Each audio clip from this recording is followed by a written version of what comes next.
What comes to mind when I say the word phenomenal? How many of you would use it to describe yourself?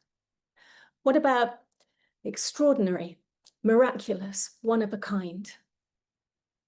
How about any of these? I'll get them out really fast, but I'd like you to put any that you would own in the chat. Exceptional, remarkable, amazing, astonishing, staggering, marvelous, magnificent, sensational, miraculous, incredible, unbelievable, unimaginable, unmatchable. There are so many more.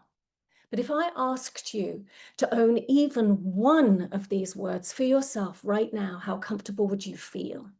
And I mean totally own it on a cellular level. Most of us hear phenomenal and think, that's not me. But I'd like you to think on this. Here's what the mathematics tell us. According to Dr. Ali Benazir, the odds of you existing, you, right here, right now, are 1 in 10 to the power of 2,685,000. That is a number so vast that it makes the atoms in the universe look ordinary. Imagine 2 million people each rolling a trillion-sided dice.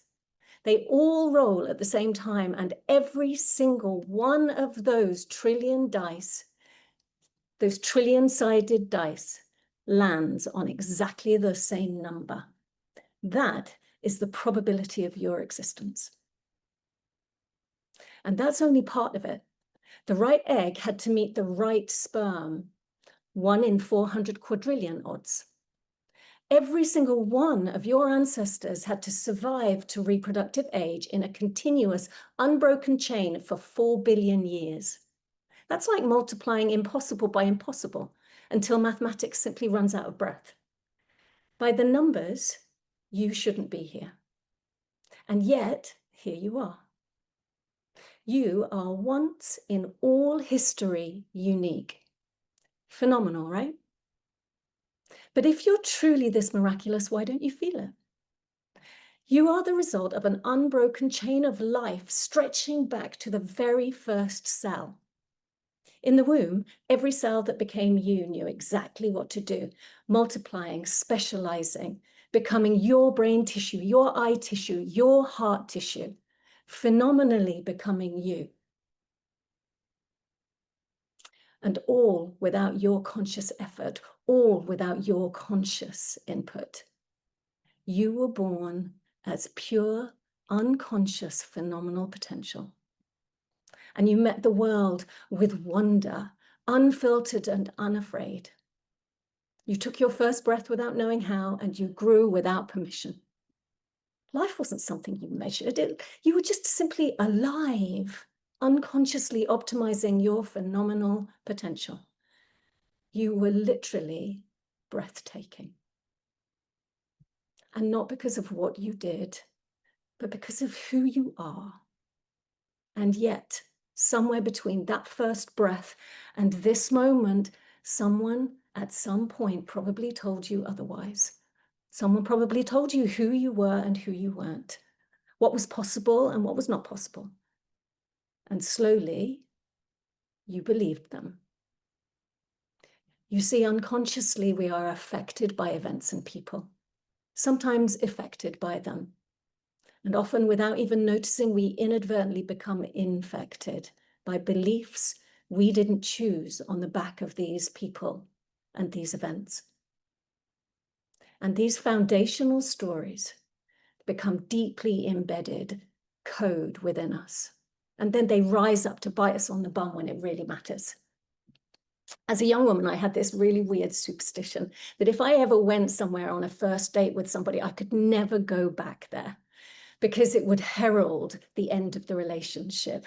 I know, it's a bit random, but there you go. Years later, in a fit of madness, despite taking my fitness and health supremely seriously, I opted to jump out of a plane, not realizing that it was over the fields surrounding the town I was born in. So there I am, strapped to a man I'd never met, who I had to trust with my life, hurtling inexorably to the earth in a tandem parachute. As I plummeted through the air with my face vibrating like jelly, holding onto my bladder for dear life and willing this guy to release the cord, I was gripped by the terror that my superstition was about to befall me. I had an epiphany moment. In the piece, you only get several thousand feet from the hard ground and a stranger on your back looking at the fields of your childhood, spreading out as far as the eye could see, coming up to meet me fast. I realized that I wasn't afraid of falling. Not at all. That was quite thrilling, actually. Nor was I afraid of dying. I realized what I was afraid of was falling and being immeasurably physically damaged and not dying. And midair, something hit me like the ground would have hit me.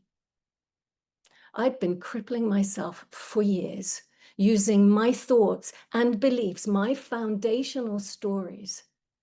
I was doing it physically with my body rigid in tension. I was doing it emotionally, carrying other people's expectations, mentally overthinking every move. And spiritually, I was cutting myself off from what had previously lit me up.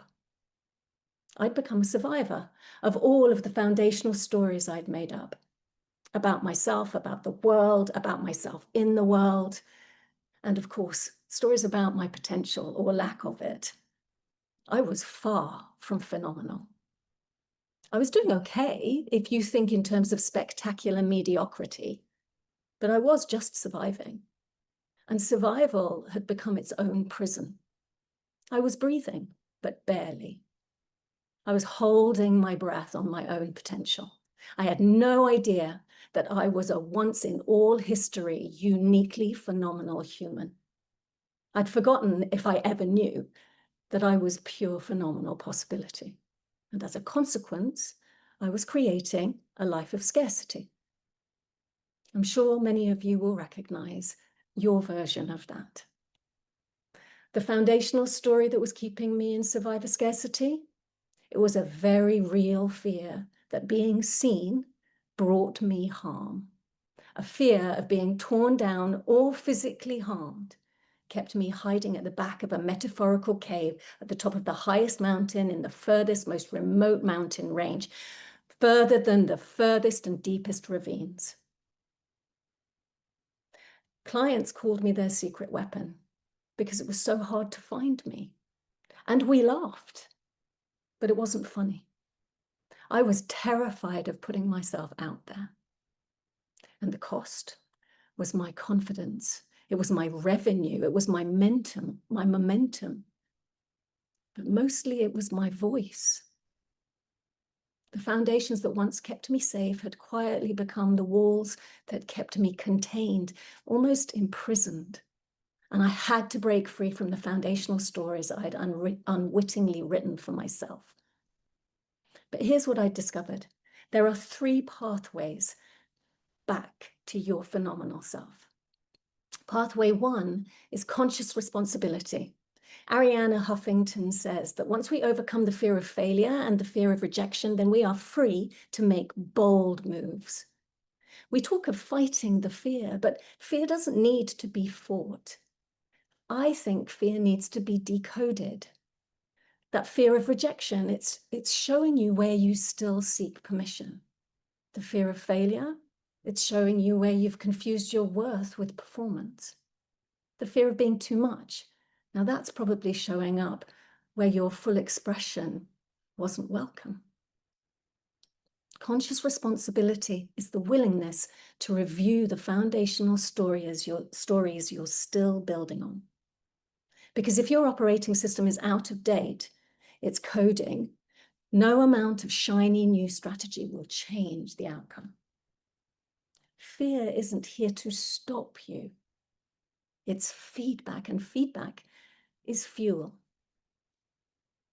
What would you choose if rejection wasn't on the table? What would you say if fear wasn't whispering at the edges? Pathway 2 is narrative sovereignty. Hearts and minds are moved by words. That's another Huffington insight. And some stories and beliefs that we carry have accents. The voice of a parent saying, don't get too big for your boots, or a teacher implying your ideas weren't worth hearing, things that Roger had heard and the expectations and interpretations that were said in that story. A teacher putting you down or not giving you that mark, maybe even a partner saying, what on earth are you doing? These self-beliefs that you took on will have come through words or tones, glances, silences, conditional approval. We didn't write these stories, but we did absorb them. Narrative sovereignty is the ability to revise and rewrite scripts that no longer serve you, so that you can reauthor your life, the narrative of your life, at the speed of life. It means asking, do I still choose this? Perhaps even, did I ever choose this?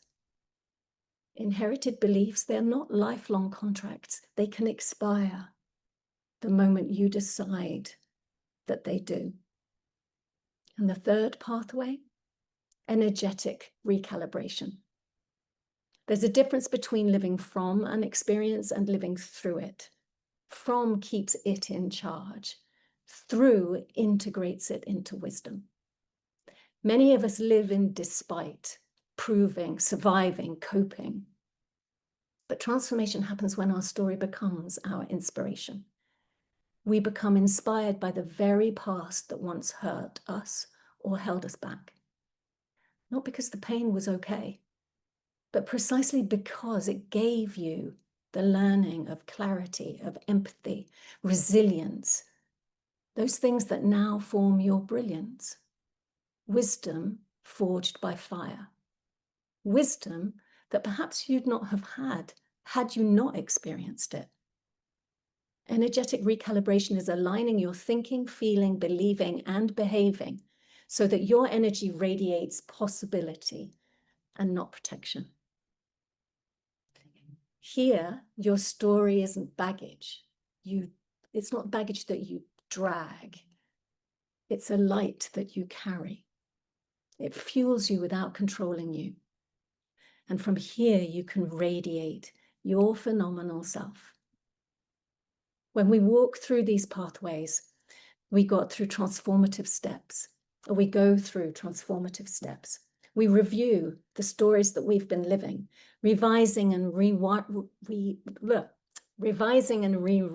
them authentically, recalibrating to your truth, from which you reinvent, and then you move into that radiation. You radiate from your essence. And each step builds on the last. Each step brings you closer to your phenomenal truth. Your foundations are rewritten. Your phenomenal self comes home. You are the impossible made real. I want you to think of one story you've been living from. Ask yourself, if I didn't have this story, this fear, whatever it is, who would I be? What would I create? The odds of you being here are impossible, and yet you're here. You're not here to just survive your phenomenal potential. You're here to live it. That 4 billion year continuous unbroken chain of history that makes you right here, right now, makes that true. You are one in all history phenomenal. For everyone here, I'm offering my free Reset to Rise method for those moments when you're not feeling phenomenal and you need a quick reset that once in history, unique you needs. And for those of you who are really ready to invest in your phenomenal, I'm opening up 8 spots on my calendar for a free Foundations Rewritten session to explore what it's like to work with me. This is normally $300. So if you're serious about rewriting the foundations holding you back, email me to apply for one of those 8 sessions. It's a chance to identify with which of your stories are ready for revision and to map your pathway from impossible to phenomenal. Because you didn't beat those impossible odds just to play small. Thank you.